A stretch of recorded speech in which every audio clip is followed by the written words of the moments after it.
برادری مطالبه کردن آیه 44 سوره مائده را ترجمه کنید. البته نمیدانم برادر از ترجمه این آیت چی مقصدی داره، فقط میخواهد که ترجمه را بداند یا این که کدام اشکال دیگری دارد. خب به هر صورت ما ترجمه میکنیم و همراه تنبیه هم میکنیم. الله تعالی در سوره مائده آیه 44 میفرماید: اعوذ بالله من الشیطان الرجیم إنا أنزلنا التوراة فيها هدى و نور. یقینا پایین کردیم ما تورات را، فیها هدى و نور، در امی تورات هدایت و روشنی است. تورات کتاب منزل از جانب الله تعالی بوده و دری راهنمایی از زندگی و روشنی در بخش زندگی انسان که همه انواع معاملات و عبادات و احکام الهی وضاحت داده شده بود تا اینکه بنی اسرائیل به این کتاب یهود عمل کنند. البته این کتابی برحق از جانب الله تعالی بود و بنی اسرائیل در این کتاب یهود تحریف کردند و مضامین این کتاب تغییر دادند. پس تورات، همون توراتی که منزل از جانب الله تعالی بود، او باقی نماند. اگر اشکالی در ذهن کسی بیاید که پس اینجا الله گفت تورات هم کتاب منزل است، یعنی این هم کتاب برحق است، کسی به تورات عمل کنه، چی اشکالی داره؟ ما میگیم نه، رسول الله صلی الله علیه وسلم آخرین پیامبر هستند. با آمدنی از اینها همه پیامبران ختم شدن نبوتشان، یعنی کسی دیگر با پیامبر دیگری به جز رسول الله صلی الله علیه وسلم ایمان بیاره و بگوه ما از اتباع موسی هستم و هم پیامبر است، این انسان کافر است. یعنی ایمان به پیامبر با موسی علیه السلام از لوازمش همیست که ایمان به رسول الله بیاره، چون عیسی، موسی همه پیامبرانی گذاشته بشارت دادن که آخرین پیامبر می آید. و دوم ایست که با مجرد رسول الله صلی الله علیه وسلم آمدن همه احکاماتی قبلی که بالای یهود و نصارا و غیره امتهای دیگری نازل شده بود همه ختم شدن، منسوخ شدن. بجز قرآن، بجز اسلام، به هیچ شرع دیگری اجازه نیست که انسان عمل کند. و من یبتغی غیر الاسلام دینا فلن یقبل من. کسی بجز اسلام، دین رسول الله صلی الله علیه وسلم، به دین دیگری عمل کند، به دین نصرانیت، به دین یهودیت، حتی به گمانش به تورات و غیره، در حالی که توراتی اصلی وجود نداره، حتی اگر وجود هم داشته باشه به ادعای از اینها دیگر اجازه نیست که به اونا عمل کرده شود. پس همه از اونها منسوخ هستند. یحکم بها النبیون الذین اسلموا، به می تورات حکم میکردن پیامبرانی که بری الله تعالی منقاد بودن. بالای کی حکم میکردن؟ للذین هادو، بری یهودیا حکم میکردن. تورات بری یهود آمده بود. والربانیون والاحبار، و همچنان عبادت گزارانی یهود به این حکم میکردن. والاحبار و علما و فقهایشان به این حکم میکردن. بما استحفظوا من کتاب الله، به چی حکم میکردن؟ با مو کتابی که مطالبه شده بود حفظ یزی، نگهبانی کتاب از پیشان مطالبه شده بود که حفظ کنن، نگهبانی کنن. و کانوا علیه شهدا، و بامی هم شاهد بودن، بامی نگهبانی شاهد هم بودن، از جانب الله مطالبه شده بود و بامی شاهد بودن که باید کتاب حفظ کنن. و یا اینکه شاهد بودن به تبلیغ و دعوت و حکم رسانی پیامبران. فلا تخشوا الناس واخشونی، پس شما نترسید از یهود، علما و بزرگا و همچنان انبیا، همشون حکم میکند الله تعالی.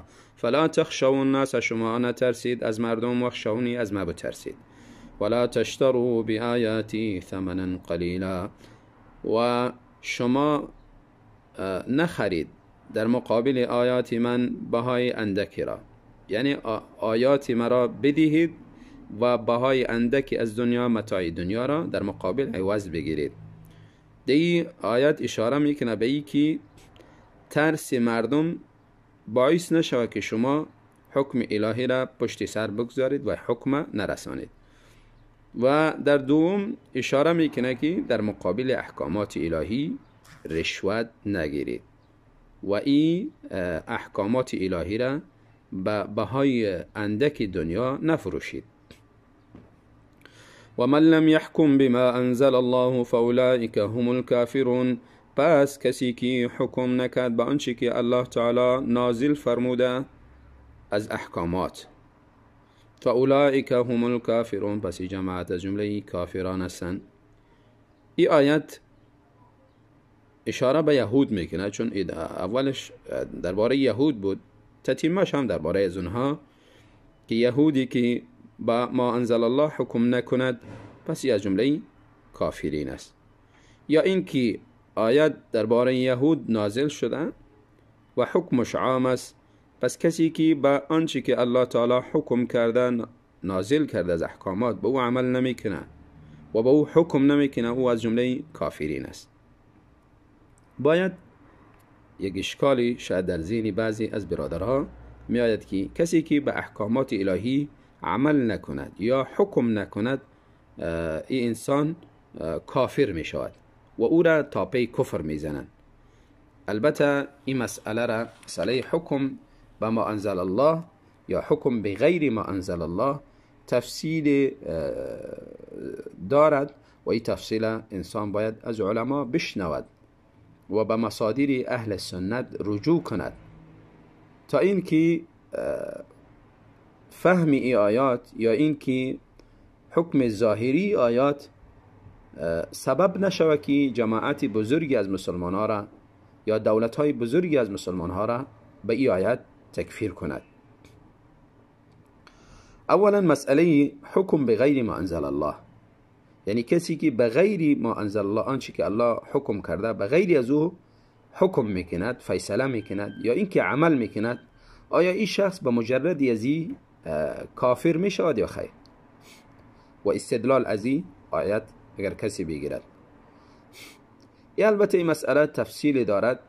قبلا در سوالی هم ارائه کردیم که حکم به غیر ما انزل الله صورتها دارد.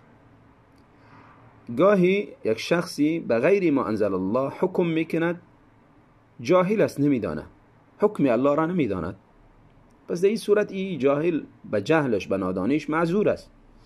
و گاهی شخصی میداند لکن مجبور است، بالا قدرت‌های بزرگی است، شخص قدرتمندی است، این را اجازه نمیدهد که حکم الله تعالی را جاری کند.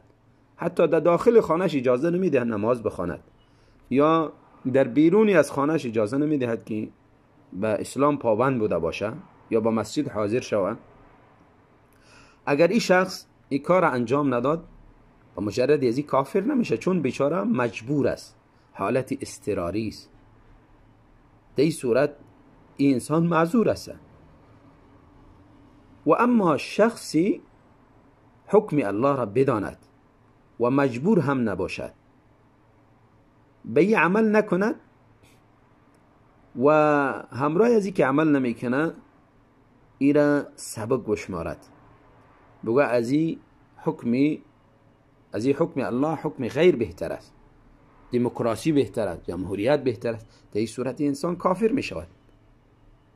و همچنان به این اعتقاد بوده باشه که حکم غیر الله یعنی دموکراسی، نظام های کفری دیگری مساوی حکم اسلام، نظام اسلام است، در این صورت هم انسان کافر می شود. و البته به مجردی کسی که حکم به ما انزل الله نمی کند، یعنی آنچه که الله از احکامات روان کرده به او حکم نمی کنه، به مجردی از او انسان بالای برادر مسلمانش تاپی حکم صادر نکند، چه دولت بوده باشه، چه حاکم بوده باشه، چه رعیت بوده باشه، همه از اینها را حالاتشان باید مد نظر گرفته و نباید خودش جرأتی فتوای کفر بکند، بلکه این جهتهای مخصوصی داره.